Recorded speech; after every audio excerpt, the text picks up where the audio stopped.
Então, pessoal, agora vamos falar, voltando agora do nosso intervalo, voltamos a falar agora sobre a Comissão de Valores Mobiliários. Então, pessoal, vem pro quadro, vem cá. CVM, Comissão de Valores Mobiliários.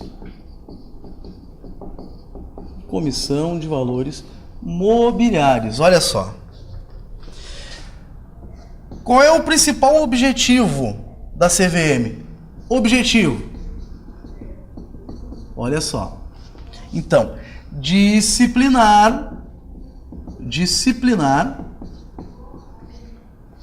fiscalizar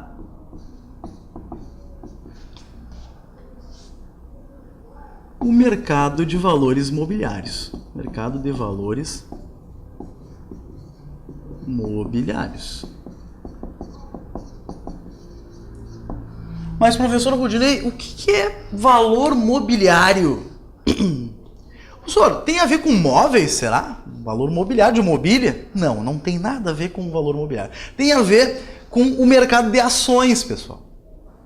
Tá? O mercado de ações. Então, nós temos um mercado de ações pujante no Brasil, tá? E nós temos a Bolsa de Valores de São Paulo, que é a Bovespa, né? Que é um ambiente de negociação de ações. Tá? Então as empresas ofertam ações na Bolsa de Valores, né? Negociam, lá se encontram ofertantes e demandantes, né? por ações, como forma de investimento. As empresas utilizam isso para se capitalizar, tá? E os investidores para rentabilizarem, né? Ganharem dinheiro. Tá? Então, a Comissão de Valores Mobiliários, por que mobiliário? Porque dá a ideia de movimentação, de móvel, que ela passa de mão em mão. Isso é o exemplo do mercado de capitais. Então, eu compro ações, vendo, né? O terceiro vai comprar ações. Então, a ideia de mobilidade. Por isso, Comissão de Valores Mobiliários. Tá, gente? Então, a CVM, então, o objetivo, então, ela vai disciplinar, fiscalizar o mercado de valores mobiliários. Tá? Funções. Olha lá, funções. Então, funções da CVM, né? Comissão de Valores Mobiliários. Promove medidas de incentivo. Medidas de incentivo. Medidas de incentivo, não é? A formação de quê? Né? A canalização, né? A canalização, bem assim, a canalização, né? Das poupanças, olha só, para onde? Mercado acionário, né, pessoal? Claro. Mercado acionário. Tá? Ainda, estimular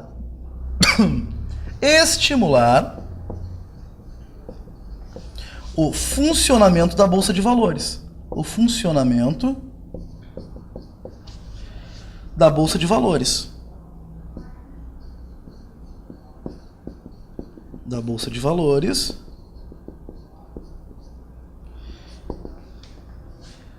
E instituições.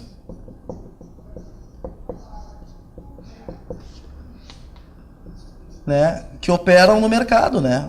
Instituições operadoras no mercado de ações. No mercado acionário. Certo? Ainda, ela vai assegurar a lisura, né, pessoal? A lisura nas operações. Nas operações. E principalmente dar proteção. Dar proteção, tá, aos investidores. aos investidores. Certo? Dá uma olhadinha. Funções da CVM.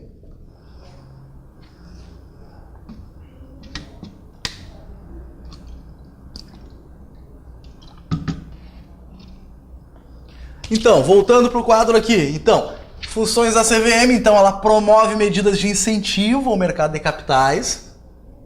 Tá? Ela vai canalizar, né, as poupanças, principalmente incentivo à canalização das poupanças de quem? Das famílias, das empresas. Né? Canalização das poupanças para onde? Para o mercado de ações, né, pessoal?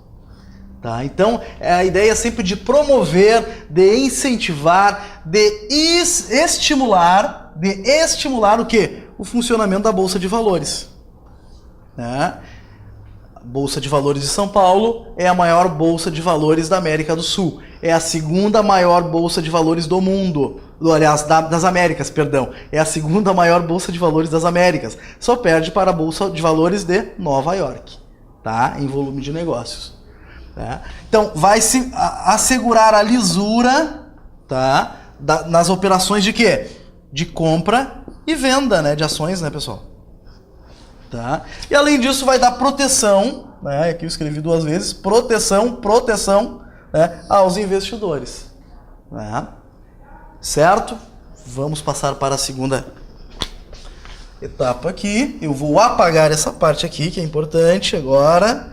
Vem chegando o momento primordial da nossa aula. Tá? Então nós estamos falando aqui sobre economia monetária, tá? Estamos falando sobre a questão do sistema financeiro brasileiro. Né? E agora nós vamos falar justamente sobre o Banco do Brasil. O Banco do Brasil. O Banco do Brasil. O que o Banco do Brasil faz? Função. Qual é a função? Desempenha, tá? A função de órgão, olha só, função de órgão auxiliar. Órgão auxiliar do quê? Da política de crédito, pessoal. Tá? Do governo federal. Do governo federal. Além disso, o que mais que faz? Né? Qual a outra função? Execução dos serviços de compensação. Serviços de compensação. Isso é fundamental, isso aqui, gente, ó. Compensação de quê? De cheques, pessoal. Vocês sabiam disso? Isso pode cair na banca da Fundatec, hein? A Fundatec gosta de minúcias, tá? Compensação de cheques. Além disso, financiamento, isso aqui é importante também, financiamento das atividades industriais, aliás, das atividades industriais e rurais. Industriais e rurais. Essa questão aqui é importante, ó. O Banco do Brasil, pessoal, financia atividades rurais. Tá? Crédito para o agricultor e, sobretudo, o pequeno agricultor. Tá? Então, dentre as instituições financeiras, esta é importante para o setor rural.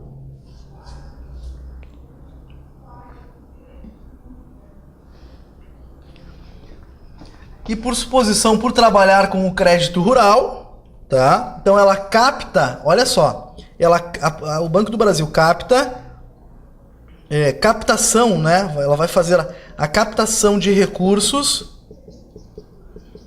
da poupança. Olha só, olha que poder, olha que interessante. Recursos da poupança e direciona tá? E direciona para onde? Direciona para o crédito rural. Direciona para o crédito rural. Então, veja bem.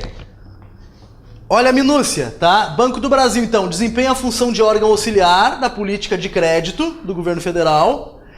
Execução dos serviços de compensação de cheques, isso aqui é fundamental também, a minúcia, tá? Que a Fundatec exige. Financiamento das atividades industriais e rurais, tá?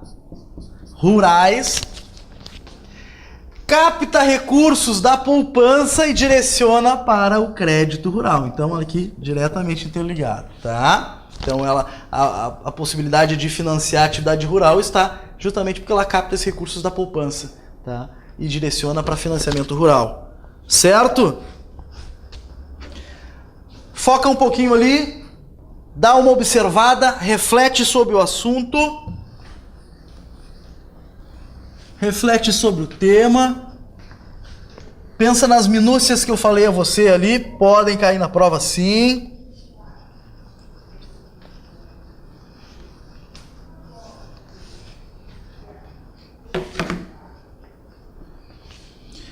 Vem pra cá. Você já ouviu falar nessa sigla? BNDES? Olha lá, BNDES. Sabe o que significa? Banco Nacional de Desenvolvimento Econômico e Social. Econômico e Social, olha lá.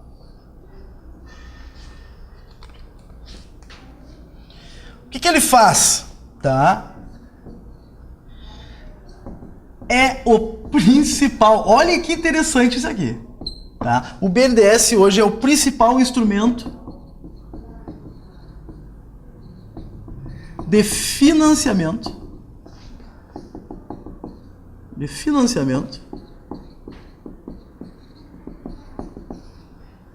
de longo prazo,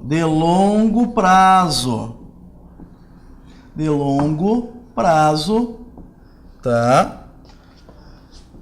De longo prazo. Para quem? Para realizar o quê? Investimentos, pessoal. Investimentos.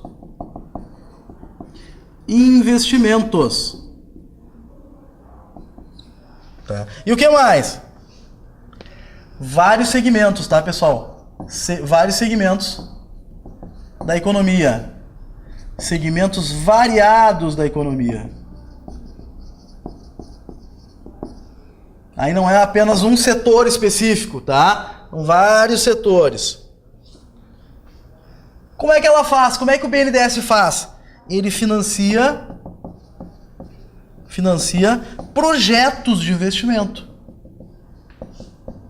Projetos de investimento.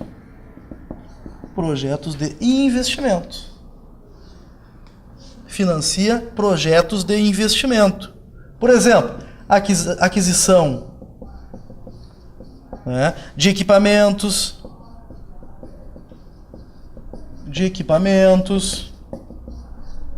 né, para exportação, né, de bens e serviços.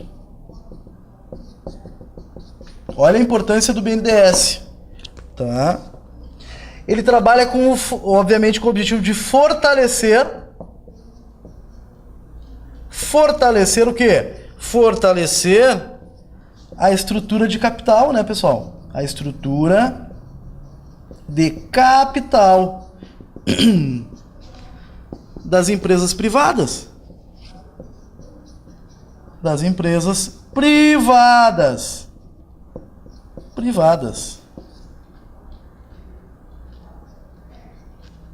Então, pessoal, olha só. O BNDES, vem comigo. O BNDES, então, é um banco de fomento. Fomenta o quê? Fomenta a produção. Tá? Principal instrumento de financiamento, e desculpe a redundância, mas acho que é importante, é justamente isso, né? instrumento de financiar, para financiar o quê? Financiamento de longo prazo para as empresas, ok? Para realizar o quê? Investimentos. São segmentos variados da economia, tá? Ela atua em setores variados, empresas variadas, de setores variados da economia, financia projetos de investimento, então, aumento da estrutura produtiva da empresa, certo? Então, ela é o agente financiador de projetos. Então, obviamente que você tem que ter um bom projeto para que possa passar isso pela análise, pelo crivo, né, do BNDES. Tá? Cada vez mais vem expandindo o crédito, tá? O BNDES para as empresas brasileiras. Tá? Então, de que forma ela financia esses projetos? Aquisição de equipamentos, né? Por exemplo, que eu vou direcionar para a exportação de bens e serviços, ok? Fortalecer a ideia de estrutura de capital das empresas. Nesse caso, pessoal, estrutura de capital são... lembra que nós falamos na primeira aula de economia, os agentes, os fatores de produção, pessoal? Terra, capital, trabalho, empresariedade e tecnologia, lembram disso? O capital, quando nós estamos falando de capital no aspecto da economia, especificamente aqui na economia monetária, nós estamos falando aqui o capital, a estrutura física das empresas. Máquinas, equipamentos, prédios, tá? É justamente isso que nós estamos falando quando nós pensamos em capital. Então aqui, ó, fortalecer a estrutura de capital das empresas é justamente, das empresas privadas, é justamente fazer com que as empresas construam patrimônio, tá? Que elas possam comprar máquinas, equipamentos, tá? Ferramentas, enfim. É nesse sentido que o BNDES atua. Ok? Vamos seguir. Vamos seguindo. Vamos para cá. Dá uma olhada. Foca aqui nessa parte que nós analisamos para o pessoal, né, ir refletindo sobre essas questões.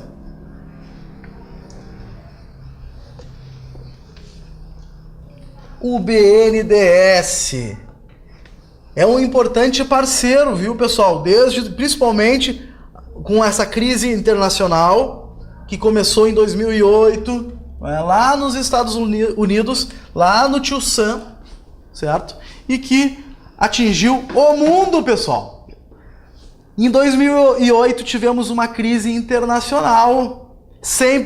Aliás, teve precedentes, né? Na década em 29, a crise de 29 também teve o crack da Bolsa de Nova York, quebrou a Bolsa de Nova York, né? E expandiu essa crise para o mundo também. Em 2008, né, acontece de novo. Né? Crise no setor imobiliário americano, quebrou a economia americana e isso expandiu essa crise e refletiu no mundo inteiro.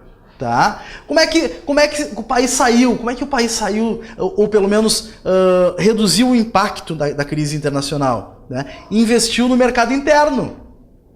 Tá? Lembram da redução de IPI, né? Redução de taxa de juros? O que foi isso? Para que as empresas domésticas produzissem em larga escala e continuassem contratando, tá? Por quê? Porque exportar teria grandes dificuldades para exportar, porque o mundo estava em crise. Então, o objetivo foi investir no mercado interno, tá? Então, o BNDES foi um grande parceiro. Por quê? Porque as empresas precisavam comprar máquinas, equipamentos. Olha só, né? Eu precisava construir uma nova unidade da empresa, né? Com o objetivo de vender mais, de produzir mais. Tá? Então o BNDES foi um grande agente fomentador, né, da economia, né, e sobretudo da estrutura de capital, olha lá, olha o termo, né, da estrutura de capital das empresas brasileiras. Certo? Agora, nós temos esse nomezinho aqui, ó.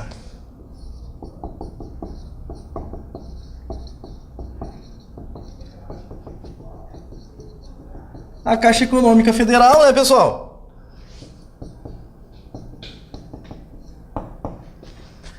Principalmente nesse momento de crise internacional, em 2008, a Caixa Econômica Federal foi um grande parceiro, tá? Que fomentou quem? Né? Que setor? O setor o sistema habitacional, o sistema financeiro habitacional, tá? Então, vem comigo. Vem comigo. Olha só. Principal agente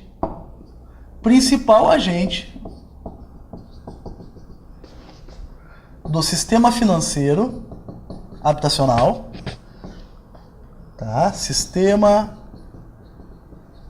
financeiro habitacional,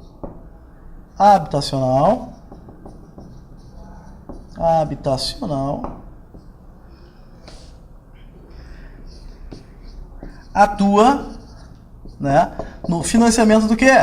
Casa própria, né, pessoal? Lembram disso? Casa própria. A casa própria. Programas habitacionais, programa Minha Casa Minha Vida. Enfim, vários programas que o governo lançou utilizando justamente, né, esse know-how que a Caixa Econômica Federal possui. Tá? No que se refere ao sistema habitacional, de financiamento habitacional. Principalmente, tá? Segmento de baixa renda. Segmento de baixa renda. Quais outras funções a Caixa Econômica, professor Rudinei? A Caixa Econômica Federal. Ela administra o quê? Os serviços das loterias, pessoal. Lembra? Serviço das loterias federais, né?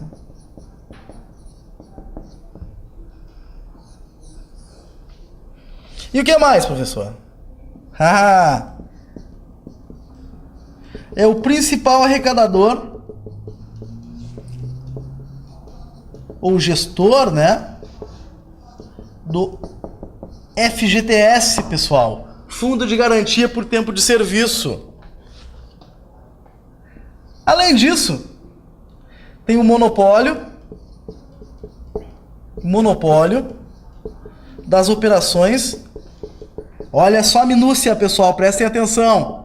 De penhor. Operações de penhor, né? Lembra lá, a operação de penhor lá, o ouro. Joias, pessoal. Metais preciosos.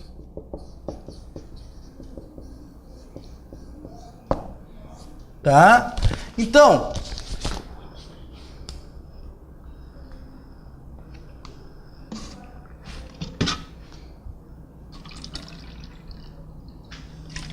a Caixa Econômica Federal é o grande agente fomentador do sistema financeiro habitacional, pessoal. Principal agente de fomento, tá? Do SFH, Sistema Financeiro Habitacional. Atua no financiamento da casa própria, tá? Só para que vocês tenham uma ideia, o Brasil tem hoje 7 milhões o déficit habitacional no Brasil é de 7 milhões de casas, tá? Com todos esses investimentos via Caixa Econômica Federal, tá? De financiamento de imóveis, tá? Desde 2008 nós conseguimos construir 1 milhão de casas apenas, tá? O déficit habitacional é de 8 milhões de casas. Então ainda tem uma margem gigantesca para crescer o setor imobiliário brasileiro, ok? Focou no segmento de baixa renda, tá? Mas não impede, tá? Segmento de baixa renda, mas também tem outros padrões de renda envolvidos aqui, tá? Agora, em 2013, o governo elevou o teto de financiamentos, certo? Para níveis de renda diferenciados, então ele financia imóveis, né, de 300 mil reais, 400 mil reais, sim, tá? Administra os serviços das loterias federais, olha só, né? Olha a Mega Sena da virada, pessoal, tá? Administra os serviços das loterias federais também, certo? É a Caixa Econômica Federal, ok? E é o principal arrecadador do Fundo de Garantia, FGTS, Fundo de Garantia por Tempo de Serviço, tá? E a Caixa Econômica é o grande é o grande gestor, tá? É a grande gestora, aliás, né, do nosso fundo de garantia por tempo de serviço do trabalhador lá, tá? Inclusive, ela utiliza esses recursos do fundo de garantia para o financiamento imobiliário, pessoal. O próprio financiamento imobiliário, tá? Além disso, olha a minúcia aqui também. Ela tem o monopólio das operações de penhor, tá, pessoal? Eu tenho lá uma joia, eu vou lá na Caixa Econômica e posso penhorar a minha joia, né? Eles vão fazer a avaliação, né, do valor e eu deixo a joia lá e trago o recurso financeiro. Eles me emprestam dinheiro, né? E eu tenho um prazo para devolver isso, lá, sob pena de perder a joia. Tá? Mas é uma forma de certa forma, de financiamento. Né? Eles vão me financiar por um certo tempo. Ok? É isso. Beleza? Vamos seguir. Reflete, pensa sobre a Caixa Econômica, vamos lá. É um grande agente fomentador da economia, sim.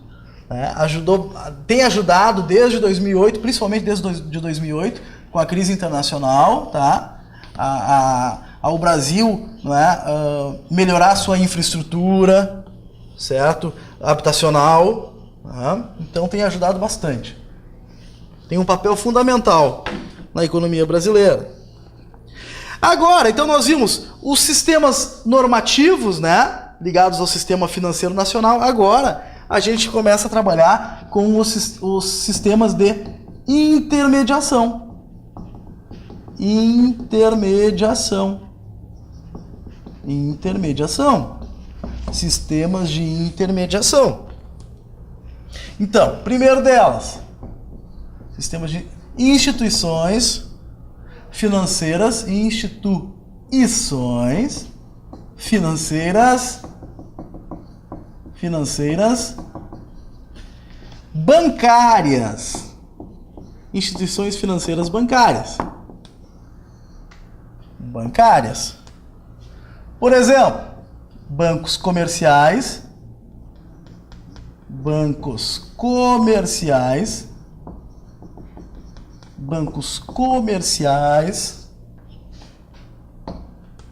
tá? O que são bancos comerciais? Olha lá, os bancos comerciais executam operações de crédito. Operações de crédito. Operações de crédito de curto prazo, tá, pessoal? De curto prazo. Tá? Com o objetivo de quê? Atender o quê? As necessidades, né, pessoal? Atender, né, as necessidades de capital de giro, né? As necessidades de quê? De capital de giro. Necessidades de capital de giro das empresas. Capital de giro das empresas. Tá? Então, bancos comerciais.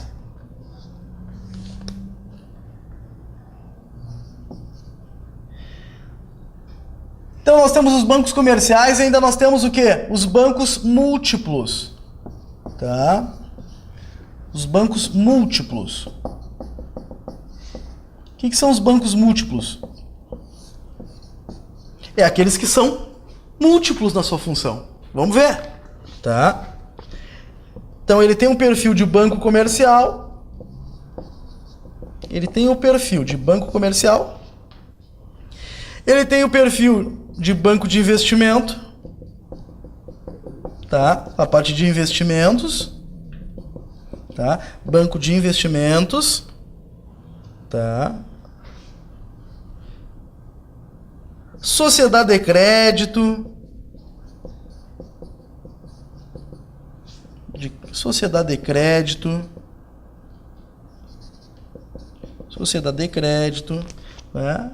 Ou seja, né? Investimento para a sociedade, né?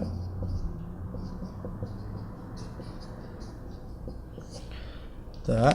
Então, os bancos múltiplos têm essa peculiaridade, tá? Ela tem a característica de banco comercial, investimentos, né? Banco de crédito, sociedade de crédito, tá? Com o objetivo de financiar, né? à sociedade. Tá? Os bancos comerciais, não, executam operações de crédito de curto prazo, com o objetivo de atender a necessidade de capital de giro das empresas. Por exemplo, tá, gente? Segue o baile. Vamos focar aqui. Vamos apagar ali Caixa Econômica. Você entendeu a parte da Caixa Econômica? Pode cair alguma coisa aí da Caixa Econômica aí na Fundatec, hein, pessoal? Tá? Então, instituições financeiras bancárias, viu? Então, bancos comerciais e bancos múltiplos. Múltiplos porque eles desenvolvem várias atividades, tá? Na sua estrutura. Ok? Vem comigo. Agora, instituições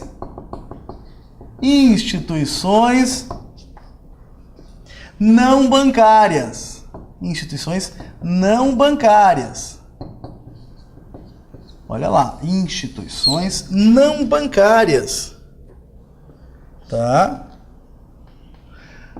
Mas o que é isso, professor? São todas as instituições, são todos os intermediários, né? Todas as instituições,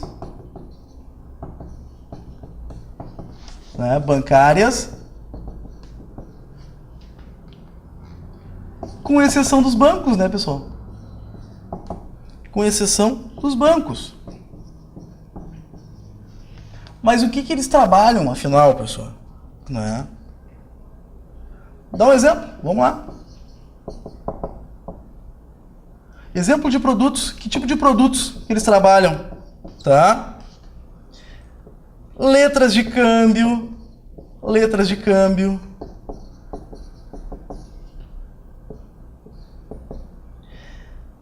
depósitos a prazo,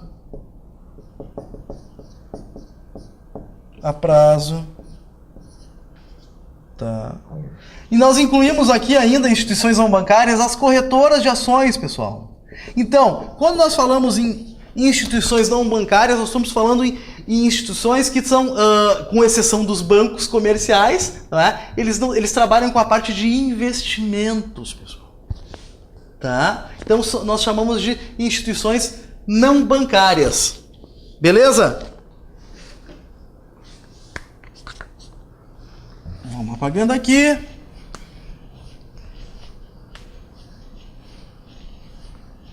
Instituições não bancárias. Tá? Isto.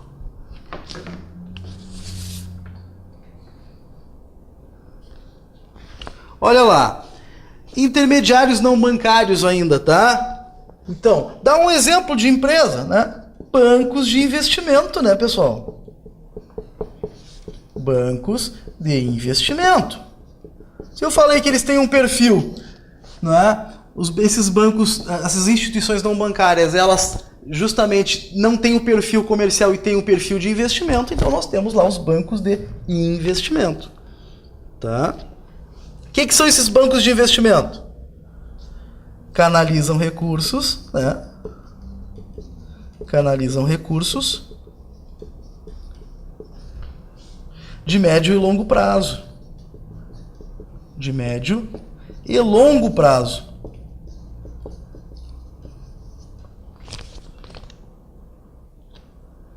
Tá?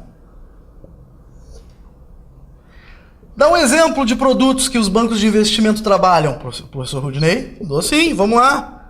CDB, uma modalidade de investimento, tá? Certificado de depósito bancário.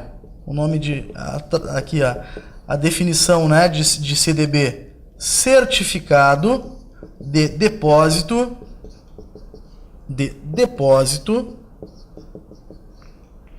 bancário.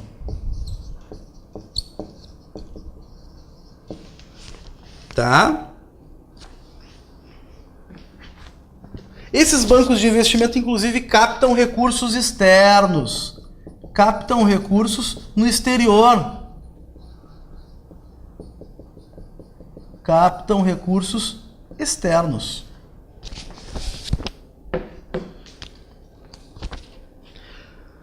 Além dos bancos de investimento, enquanto instituições não bancárias, nós temos os bancos de desenvolvimento. Bancos de desenvolvimento. Tá? Bancos de desenvolvimento. Tá? E ainda, tá? De menor importância, mas é importante falarmos, né? E as sociedades de crédito. E as sociedades de crédito, financiamento e investimento. Tá? Beleza. Tá. Aqui a gente não vai focar nesses dois aqui, porque é mais comum abordarem, sempre, sobretudo a Fundatec, abordarem os temas de instituições não bancárias enquanto bancos de investimento. Tá, pessoal? Então, reflitam, deem uma olhada no material ali, nas informações.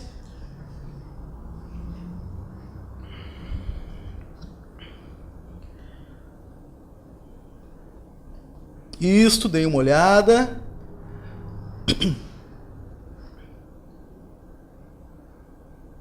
Reflete, pensa.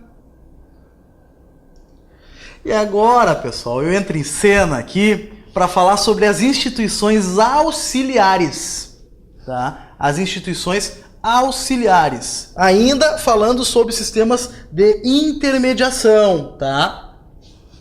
Então, instituições auxiliares. Auxiliares.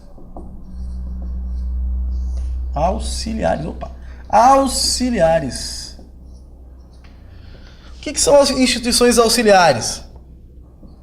Dá um exemplo, professor. Claro, Bolsa de Valores. A Bolsa de Valores, olha ali, ó. Tá? Bolsa de Valores. O que é a Bolsa de Valores? A Bolsa de Valores são centros de negociação, pessoal. Centros de negociação. Tá? De quê? De valores mobiliários, né, pessoal? De ações. Lembra de mobilidade? Tá? Valores mobiliários. Tá? Vamos lá. Ações. Certo?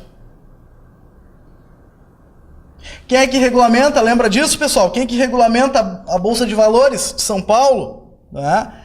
A famosa CVM. Nós falamos sobre isso. Ela fiscaliza as atividades no mercado de capitais. Ela fiscaliza e regulamenta.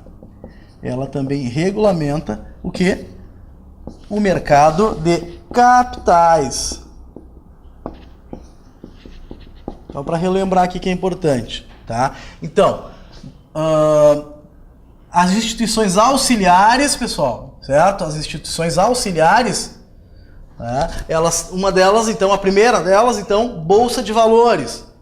São centros de negociação de valores imobiliários. Então, as empresas se reúnem para comercializar, para ofertar as suas ações, esperando que demandantes estejam disponíveis a adquirir as suas ações. Tá? Eu falei para vocês que uma ação é uma pequena parte da empresa. É uma pequena partezinha da empresa, certo? E eu, enquanto proprietário da empresa que está ofertando ações na bolsa, espero que você, investidor, compre minhas ações, certo? Quando você compra minhas ações, eu entrego você o título e você, me entrega o dinheiro, tá? É isto que acontece.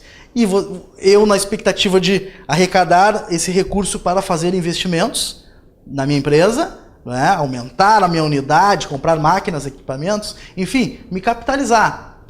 E o investidor na expectativa de quê? De que o preço da ação aumente. Que mais investidores comprem as ações e essa lei de oferta e demanda faça impulsionar o preço das ações. Ok? É isso. O objetivo sempre na Bolsa de Valores é eu comprar ações com preço mais baixo, esperando a rentabilidade das ações. E aí o momento que eu vou vender em algum momento na alta. Certo? Vamos lá. Vamos seguir. Temos ainda, aqui tem espaço aqui ainda, As sociedades, olha lá, pessoal, as sociedades, tá? Ainda em instituições auxiliares, tá, pessoal? Sistema financeiro aí. As sociedades corretoras. As sociedades corretoras. O que são sociedades corretoras, professor Rudinei? Tá? O que são sociedades corretoras? São empresas, tá, pessoal? Autorizadas a fazer o quê? Autorizadas a quê? Por quem? Pela Comissão de Valores Mobiliários, tá? A intermediar, olha lá, a intermediar. Então as corretoras fazem a intermediação entre o investidor, e a empresa, né, pessoal, no mercado de capitais. O que são as corretoras? São empresas que têm autorização do Banco Central, da Comissão de Valores Mobiliários, lembram? Comissão de Valores Mobiliários, o regulador do mercado de capitais. As corretoras, tá? Enquanto órgão auxiliar do sistema financeiro, então o que elas fazem? Elas são intermediadoras, tá? Entre o investidor e a empresa. Então, eu, enquanto investidor, professor Rudinei, eu não posso ir lá na Bolsa de Valores de São Paulo e dizer assim, eu quero comprar ações. Não, eu preciso procurar um intermediador. Tá? Então, eu vou buscar uma corretora, vou fazer lá o cadastro na corretora, autorizada pelo Banco Central e pela CVM. Né? Então, eu vou fazer um cadastro, eu vou contar qual é o meu perfil de investidor, e a corretora vai me auxiliar, né, na compra e venda de ações na Bolsa de Valores. Então a corretora é uma intermediadora, tá? Autorizada, tá? Então, intermediadora, certo? Vamos apagar aquela parte e vamos abordar mais um assunto importante ainda de instituições auxiliares ao sistema financeiro.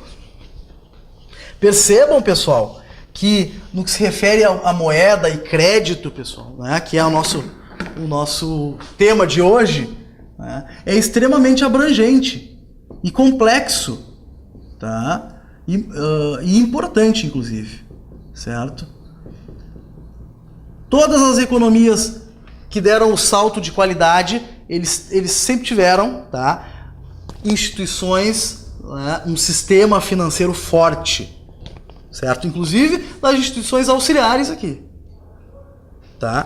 Mas ainda falando de instituições auxiliares, vem comigo, tá? Ainda falando em não financeiras, tá? Instituições ainda não financeiras, tá? Só para mencionar que não é comum ser cobrado, mas vamos lá, né? As instituições de fomento mercantil, tá? Por exemplo, as famosas factorings. A factoring, né? Exatamente. Aqui é um F. Factoring. Isto, né? Certo. Agora, falando sobre o sistema financeiro, falando sobre a atividade do setor financeiro brasileiro, nós temos temos componentes fundamentais para que a gente tenha esse fomento do crédito, esse fomento da moeda, não é? Dentro da economia brasileira, que nós chamamos dos agentes econômicos. Tá? Esses cidadãos são fundamentais, tá? Que são, então, agentes econômicos.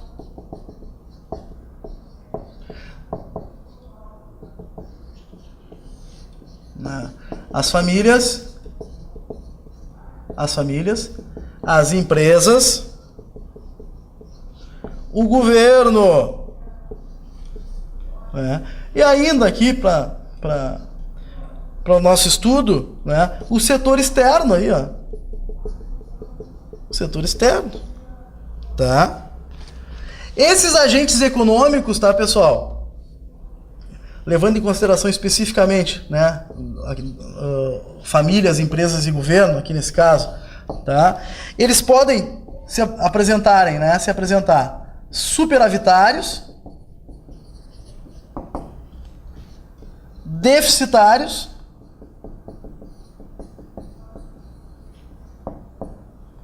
e ainda em equilíbrio, né? Ainda em equilíbrio, tá? À medida que eles possuem essas características aqui, eles vão acessar mais ou menos o sistema financeiro, ok? Só para que vocês tenham uma ideia, 46% das famílias hoje, 2013, 46% das famílias estão endividadas no Brasil, tá? Até que ponto isso é bom? Até que ponto isso é ruim? Depende, não é? No Japão, 100% das famílias estão endividadas, tá? Na Europa, Espanha, 100% das famílias, né? Dívidas contraídas em função da crise econômica. Mas o grande problema da crise, do endividamento, perdão, é o perfil da dívida. Tá? O prazo, qual a taxa de juros que eu estou pagando, isso também tem que ser levado em consideração, tá? No que se refere a endividamento. Beleza? Vamos lá. Vamos apagar.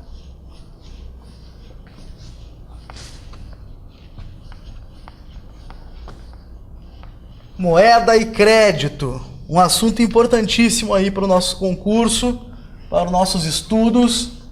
Pode nos ajudar bastante a dar algumas questõezinhas aí que vão nos ajudar na nossa, né, aprovação.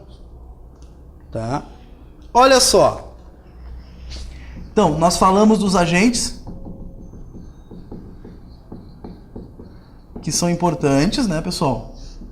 Para o sistema financeiro, né? E eles, justamente eles é que vão ativar o sistema financeiro, eles é que vão buscar o sistema financeiro, tá? Então, os excedentes, tá? Aqui é só uma tabelinha que eu vou, uma ilustração, desculpa, para que vocês entendam. Tá? Uma remuneração adicional. Aqui nós temos os poupadores. Poupadores, né? Que recebem o quê? Juros. Juros. Isso aí. Nós temos aqui as unidades econômicas deficitárias. Unidades econômicas deficitárias, ou seja, que precisam de recursos, né? Para quê? Para atender o quê? As suas necessidades, né, pessoal? Necessidades de quê? De financiamento. Necessidades de financiamento.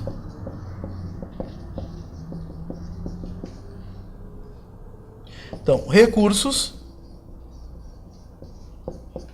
tem um custo adicional, né? Adicional.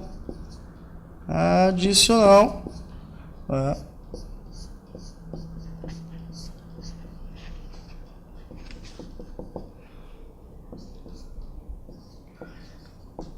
Os tomadores, tá, vão ter um pagamento, e principalmente nessa nossa economia de taxa de juros altíssima, né, um pagamento de juros. Tá? Então, os poupadores, ou aqueles que estão, não é, com excedente de recursos financeiros, ou que estão superavitários, tá? O que eles fazem? Não é? Eles poupam, não é? E recebem juros por isso. Tá? Poupando justamente no sentido de utilizar levar os recursos à poupança, como forma de investimento, de guardar os seus recursos de investimento. Recebem juros por isso. Então, os agentes econômicos superavitários recebem juros. As unidades econômicas deficitárias buscam recursos para, né, utilizarem nas suas necessidades de financiamento. Esses recursos eles têm custos adicionais, né, que é justamente o pagamento de juros por parte dos tomadores de empréstimos. Tá? Força na peruca, vamos lá. Falta pouco agora. Agora é o sprint final, pessoal. Vamos lá. Vamos falar um pouquinho sobre mercados financeiros. Mercados financeiros.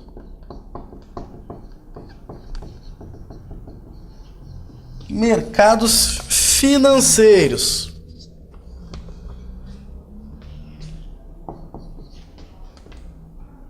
Então, a intermediação financeira, ela é segmentada. A intermediação financeira, tá? Ela é segmentada, é por segmentos da economia, tá, pessoal? Ela se dá de forma segmentada. Tá? E nós temos justamente, né, o mercado monetário, tá? O mercado monetário,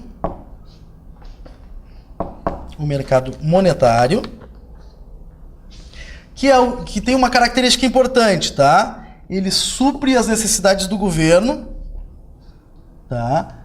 Supre necessidades, olha só, supre necessidades do governo, tá? E dos agentes, né? E dos agentes, no sentido de política monetária, tá? Ou seja,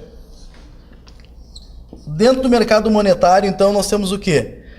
A ideia da liquidez, tá? Da liquidez monetária, pessoal. Então, dentro dos nossos mercados financeiros, nós temos o mercado monetário, que é justamente a ideia de liquidez monetária, ou seja, a oferta, né, ou até redução, né, do nível de moeda,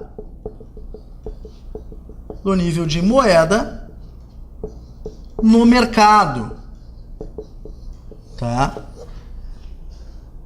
É disso que trata o mercado monetário, certo? Então nós teremos dentro do mercado monetário vários demandantes e a oferta de moeda, tá? E é justamente ali nesse momento que nós chegaremos num ponto de equilíbrio lá, né? Onde nós teremos, né, o encontro dos ofertantes e dos demandantes por moeda, tá? Nós falamos sempre dentro do mercado monetário, dentro do mercado, né? A ideia dos encaixes. Lembra no início da aula que eu falei? Os encaixes perfeitos da economia entre ofertantes de moeda e demandantes de moeda.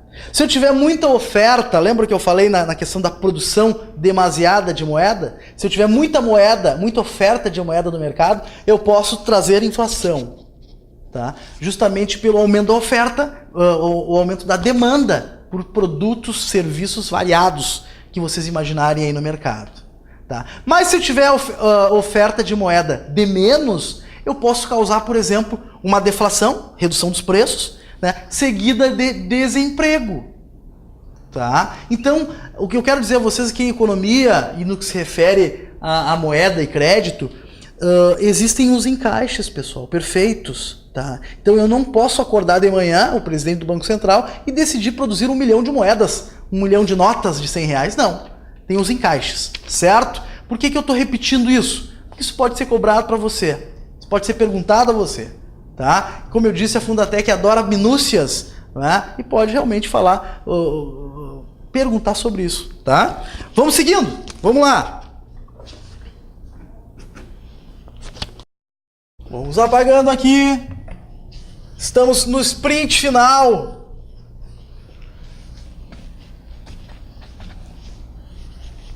Apagar aqui. Agora nós vamos falar sobre mercado de capitais. Vamos falar sobre o mercado de capitais.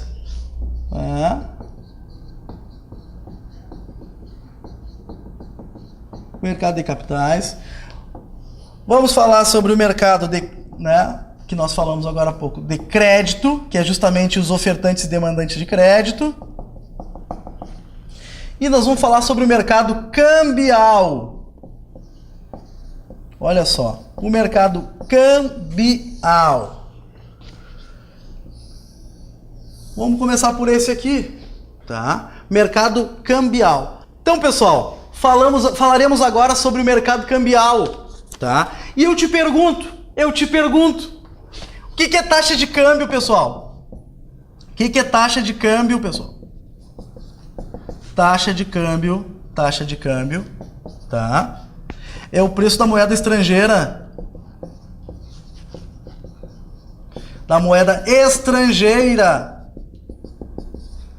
Em unidades de moeda doméstica. Em unidades de moeda doméstica. Não é?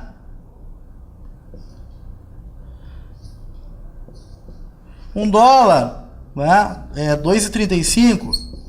A cotação de ontem, R$2,35. Tá aqui, ó. Tá? Isso aqui é câmbio, pessoal. Tá? É justamente uma paridade, uma comparação. Tá? Então, dentro do sistema financeiro nós temos o mercado cambial, tá? O mercado cambial, que é justamente o governo, tá? Atuando, tá? Na compra de dólares. Na compra ou venda, tá, pessoal? De dólares. Né? Forçando o quê? Uma valorização ou desvalorização, dependendo do caso. Tá? Então o que vocês precisam entender dentro do mercado cambial, mercado de câmbio? Que o governo, tá? O governo, ele tem essa capacidade de atuar na compra e venda de ações, de dólares na minha economia, tá? Com o objetivo de quê? De valorizar ou desvalorizar a minha moeda, tá? Então esse é o que tem que ficar para você. O governo, através do mercado cambial, ele faz essas inserções no mercado, tá? Comprando ou vendendo dólares, forçando uma valorização ou desvalorização, dependendo do caso, dependendo da especialidade, certo? Dentro da ideia de câmbio, tá, pessoal, de política cambial, nós temos algumas características, tá, no que se refere ao câmbio, tá, que está dentro da política cambial, né, de como o governo, através do Banco Central, do Ministério da Fazenda, ele atua, tá, nessa questão do câmbio, tá. Então, tem dois padrões mais usuais, tá, que nós precisamos falar, tá, que pode vir a cair na prova, tá, que é o câmbio fixo e o câmbio flutuante. O câmbio fixo, perdão, e o câmbio flutuante, tá? O câmbio fixo é justamente atrelado, tá? É atrelado, a taxa de câmbio está atrelada a justamente, né, a um valor, a um referencial fixo, né, pessoal? Referencial fixo. Eu determino a minha taxa de câmbio a R$ 2,35. Determinei isto. Ela é fixa. O câmbio flutuante é menos, obviamente, que menos disciplinador, tá? É menos disciplinador, tá? Tem mais liberdade, por quê? Mais liberdade, certo? Porque eu deixo que o mercado decida. O mercado, vamos lá, o mercado decide, né, o nível, né,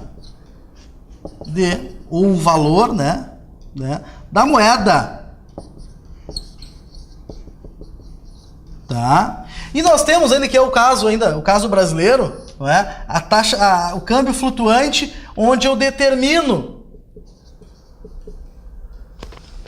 qual é até onde ela pode flutuar, tá? Que nós chamamos câmbio flutuante através de bandas de flutuação. Ou seja, eu determino que o meu câmbio, o preço da minha moeda, não é? Ela vai ficar entre 2,40, tá? E 2,20.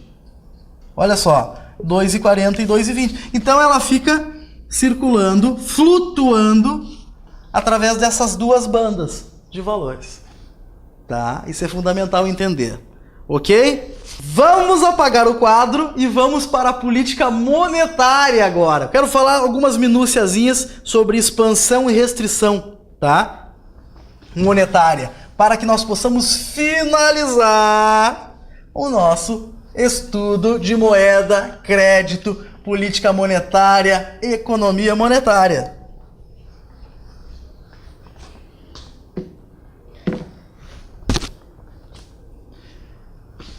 Falando sobre política monetária, então.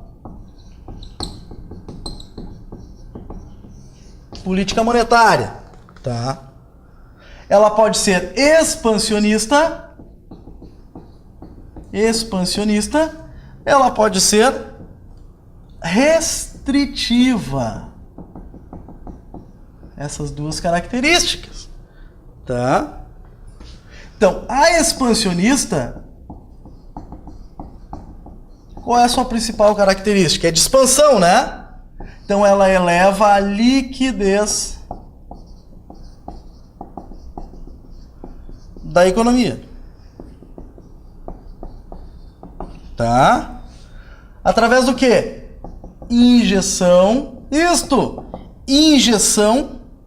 de maior volume de recursos, né, pessoal? Eu produzo mais moeda, eu oferto mais moeda no mercado. Obviamente, né, volume de recursos, elevando, né, aumentando meus meios de pagamento, né? Meios de pagamento. Eu estou falando em moeda, tá, pessoal? Quando eu elevo os meios de pagamento, quais são os meios de pagamento? Né? Moeda! Obviamente que eu vou influenciar o quê? O consumo. O consumo, que é um aumento, tá, pessoal? Aqui, ó, aumento. Então eu vou elevar o consumo e vou elevar o quê? O investimento das empresas, né, pessoal? Não tenha dúvida. As empresas vão comprar mais máquinas, mais equipamentos, vão dobrar a sua produção para abastecer o quê? O consumo. Né? Influenciado pelo quê? Pelo aumento dos meios de pagamento. Elevei os meios de pagamento, aumentei o volume de recursos da minha economia, aumenta os meios de pagamento, o consumo eleva e o nível de investimentos também da economia. Certo? Vamos focar agora ali, eu vou apagar. Tá? E nós vamos trabalhar agora, falar justamente sobre a restrição, uma política monetária de restrição, certo? Restritiva, uma política monetária restritiva, uma política monetária restritiva. Então, política monetária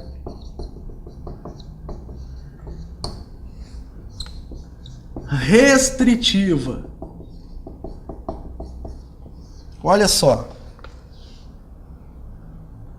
Então, através da política monetária, então, o que os agentes, né, governamentais fazem? Uma redução, tá? Do quê? Dos meios de pagamento, né, pessoal? Dos meios de pagamento da economia. Com o objetivo de quê? Retrair o quê? A demanda. Retrair a demanda, pessoal. Retrair a demanda. Tá? E obviamente que, né, vai causar uma redução da atividade econômica. Da atividade econômica.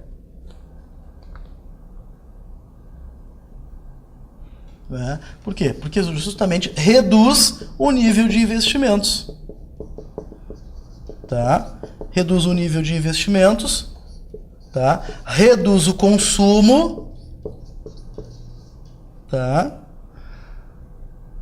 Né? A redução dos meios de pagamento, né? A redução de moeda no mercado.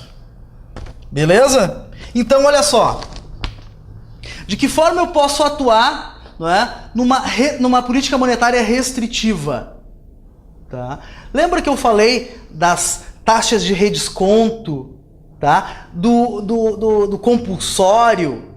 Certo? Quando eu quiser dificultar o acesso, não é, dos agentes econômicos, das famílias, ao crédito, à moeda, tá? Que instrumentos eu posso lançar para reduzir os meios de pagamento? Não é? O redesconto, tá? O compulsório, tá? Lembra do redesconto? Que é justamente quando os bancos querem fechar os seus caixas, né? Eles pegam dinheiro emprestado do Banco Central, né? Aí o que o Banco Central faz? Né? O Banco Central, para forçar uma política monetária restritiva, é só aumentar a taxa de redesconto, tá? A taxa de dinheiro a taxa de juros que eles pegam por pegar dinheiro emprestado, tá? Aumentou a taxa de redesconto, isso vai refletir na oferta de dinheiro, porque vai ficar caro para os bancos ofertarem mais moeda, gente. E o compulsório, da mesma forma. A cada depósito que o agente econômico, o professor Rudinei, faz no banco, uma partezinha, um percentual desse dinheiro, tá? Os bancos vão ter que fazer um depósito no Banco Central. É só o Banco Central aumentar esse percentual aí de depósito compulsório que os bancos precisam fazer, dificulta a vida dos bancos e eles passam a ofertar menos moeda no mercado e eu vou restringir a oferta de moeda.